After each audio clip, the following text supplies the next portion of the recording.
Hello everyone, welcome to our YouTube channel learn maths with Deepika. आज हम exercise 2.2 solve करने वाले हैं। ठीक है, चलिए स्टार्ट करते हैं। एक्सरसाइज 2.2 रिलेशन बेस्ड है एंड क्वेश्चन 9 है। चलिए question number 1, let a is equals to 1 2 3 14 तक एंड डिफाइंड r। हमारी रिलेशन क्या दी हुई है? r। Write down the domain और domain and range of r। ठीक है, तो सबसे पहले हम सॉल्यूशन लिखते हैं और सॉल्यूशन सबसे पहले हम लिखते हैं r। r हमें क्या दी हुई है?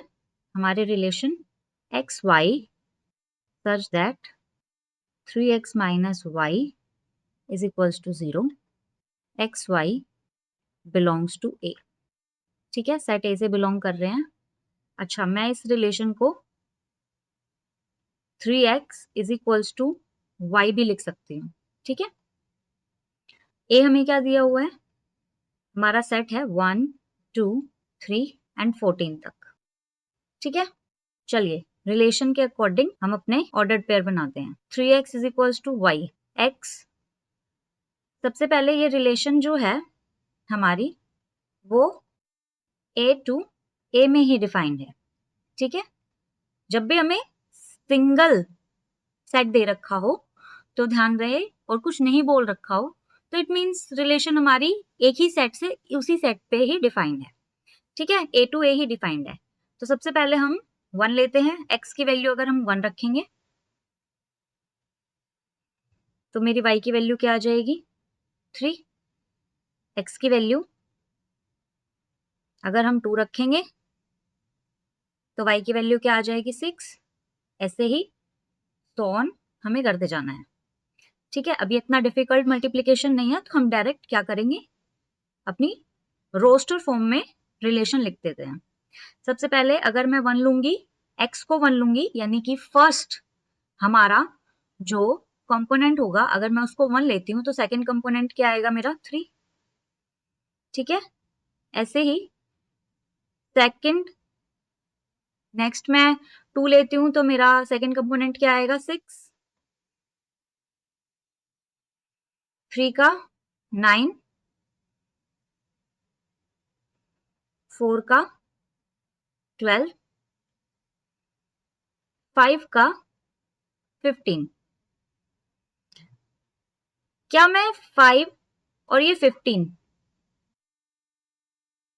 5 और 15 क्या मैं ये ऑर्डर्ड पेयर ले सकती हूँ? नहीं, मैं ये ऑर्डर्ड पेयर नहीं ले सकती हूँ। वाई? बिकॉज यहाँ पे मेरे पास 1 2 3 4 फर्स्ट कंपोनेंट तो मेरे पास ए से बिलोंग कर रहे हैं, लेकिन सेकंड कंपोनेंट ए से बिलोंग नहीं कर रहा है 15। सारे के सारे ए टू ए में डिफाइंड है, तो यानी कि मुझे ए टू ए यानी कि मुझे फर्स्ट वाले कंपोनेंट भी ए से रिलेटेड चाहिए और सेकंड वाले कंपोनेंट्स भी ए से रिलेटेड होने चाहिए। ठीक है, ए के अंदर कहा है 14 तक ही एलिमेंट है, तो मैं 15 कैसे ले सकती हूँ? ठीक है, दैट्स वाई मैं ये वाला ऑर्डर्ड पेयर नहीं ले सकती। ठीक है, नाउ ये मेरे रिलेशन रोस्टर फॉर्म में इस क्वेश्चन के अकॉर्डिंग बन गई है। That's it. ओके, चलिए क्वेश्चन के अकॉर्डिंग हमारा जो फर्स्ट एलिमेंट होता है, एलिमेंट या कंपोनेंट, जो फर्स्ट एलिमेंट होता है उसको हम डोमेन बोलते हैं, डोमेन ऑफ आर। आर का जो मेरे पास फर्स्ट एलिमेंट है, फर्स्ट एलिमेंट है वो क्या है मेरे पास? डोमेन। तो फर्स्ट एलिमेंट क्या है? 1 2 3 4, 4 तक ही है। ठीक है, नेक्स्ट जो हमारा सेकेंड एलिमेंट होता है वो क्या होता है? Range of R. Range of R, first element is equals to domain of R. क्या क्या है? 1 2 3 4। सेकेंड एलिमेंट इक्वल्स टू क्या होता है? Range of R. Equals to क्या आ जाएगा मेरे पास? 3 6 9 एंड 12। ठीक है, नाउ इसने कोडोमेन भी पूछा है। कोडोमेन क्या होती है बच्चा? कोडोमेन होती है जो सेकंड वाला जो सेकंड वाला सेट होता है हमारे पास वो कोडोमेन होती है पूरी की पूरी, ठीक है, चाहे कोई एलिमेंट रिलेशन में आए या नहीं आए, कोडोमेन पूरा का पूरा हमारा क्या होता है, सेकंड वाला एलिमेंट। अब ये देखिए ए टू ए ही डिफाइन हो रहा है, तो इसका सेकंड वाला एलिमेंट भी ए ही है, सॉरी सेकंड वाला सेट भी ए ही है, और सेकंड वाला सेट अगर ए है तो कोडोमेन में भी क्या आएगा, पूरा का पूरा हमारा सेट ए आएगा, सेट ए, या फिर मैं इसको ऐसे ही फॉर्म में लिख सकती हूँ 1 2 3 एंड ये कहां तक जाएगा, 14 तक जाएगा, ठीक है। Domain of R, range of R और कोडोमेन ऑफ आर आपको अच्छे से आनी चाहिए, ये पेपर में पक्का आता है, ठीक है। आपके एग्जाम में, किसी भी एग्जाम में, चाहे कॉम्पिटिटिव एग्जाम हो या कुछ भी हो, ये वाली चीजें आपको आनी चाहिए, ये पक्का आती हैं, ठीक है। चलिए नेक्स्ट क्वेश्चन है हमारे पास, सेकंड क्वेश्चन है। सेकंड क्वेश्चन क्या है, आर यानी कि हमारी रिलेशन क्या दी हुई है, X Y such that y is equals to x plus 5, x is natural number less than 4, xy belongs to natural number, depict using the roster form, हमें रोस्टर फॉर्म में बनाना है, right down the domain and range, ठीक है। चलिए हमारा solution start करते हैं हम। आर क्या दी हुई है, एक्स वाई, ठीक है, वैसे तो क्वेश्चन में लिखी हुई है बट आप अगर लिखते हो उसको तो अच्छा लगता है, क्वेश्चन पूरा प्रॉपरली लिखा हुआ, ठीक है।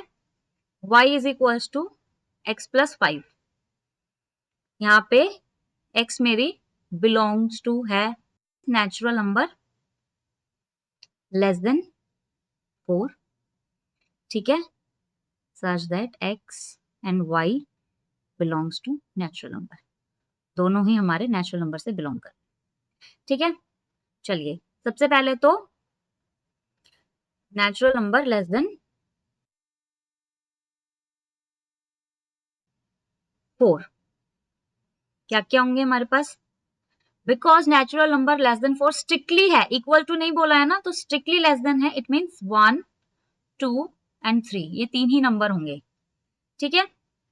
तो हमारी रोस्टर फॉर्म में आर क्या बन जाएगी, हमारे रिलेशन, सबसे पहले एक्स क्या लूंगी मैं 1, वाई क्या आ जाएगा मेरा, अगर मैं एक्स की जगह पे 1 रखूंगी, देखिए रिलेशन क्या दी हुई है, y is equals to X plus 5, right, x की जगह पे 1 रखूंगी तो y की वैल्यू कितनी आ जाएगी 6, फिर x की जगह पे क्या रखूंगी 2, x प्लस 5 वैल्यू क्या आ जाएगी 7, फिर 3 प्लस 5 वैल्यू क्या आ जाएगी 8, लिखते हैं 1 6 हो जाएगा, 1 6 2 7 एंड 3 8, इतनी हैवी कैलकुलेशन नहीं है, तो मैं ये सिर्फ आपको आपके समझने के लिए, आपको ताकि अंडरस्टैंड अच्छे से हो जाए, इसीलिए मैं साइड में आपको सोल्व करके दिखाती हूँ, अदरवाइज आप डायरेक्ट रिलेशन लिख सकते हैं, ठीक है, कोई इशू नहीं है। अब हमसे पूछा है, ये रोस्टर फॉर्म में हो गया हमारा, domain of R, range of R, domain of R, range of R, domain of R क्या, फर्स्ट वाला एलिमेंट 1 2 3, रेंज क्या होगी, सेकेंड वाला कंपोनेंट हमारा 6 7 8, ठीक है, ये आ गई हमारी डोमेन ऑफ आर एंड ये है हमारी रेंज ऑफ आर, ठीक है। क्वेश्चन कंप्लीट हो गया आपका। क्लास अच्छी लगी हो तो लाइक करें, चैनल को सब्सक्राइब करें, शेयर करें, बेल आइकन प्रेस करें ताकि आपको नेक्स्ट वीडियो बहुत अच्छे से जल्दी से मिल जाए, ठीक है। Thank you so much.